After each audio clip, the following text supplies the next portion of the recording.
Lama sudah saya tak buat video. Kali ini saya mau bercerita tentang value masa seorang manusia dan berapa ramai orang yang dia habiskan umur dia cari duit untuk bayar hutang-hutang kehendak dia. Si Fulan, dia mau beli kereta untuk dia pergi kerja, balik kerja. Jadi dia tengah fikir, dia mau beli Myvi ke ataupun dia mau beli Honda. Kalau dia beli Myvi, katakan harga dia RM50,000, tapi dia beli Honda, katakan harga dia RM80,000. Jadi beza dia RM30,000.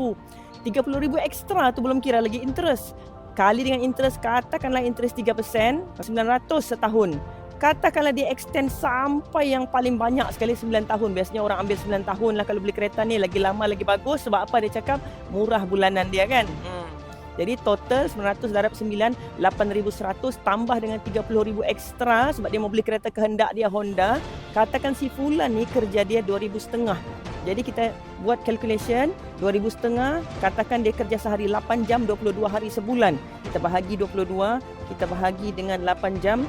1 jam dia punya nilai masa dia adalah RM14.20. Duit dia tu, dia bayar 38,100 hutang dia tu. Kita mau tengok berapa jam dia kena bekerja solid. So macam mana kita buat? 38,100 kita bahagi dengan RM14.20. Dia kena bekerja sebanyak 2,683 jam daripada umur yang dia ada untuk satu hutang kehendak dia. Belum cerita lagi hutang-hutang kehendak yang lain. Jadi sebelum buat hutang, fikir-fikirkan dulu, sanggupkah kita korbankan umur kita yang tak panjang ni, bekerja setengah mati, bayar hutang sampai bila? Jadi tolong share video ni kepada orang tersayang anda yang suka buat hutang, especially untuk beli barang-barang kehendak. Moga dia insaf, mahu lebih banyak ilmu bisnes. Follow Rapat.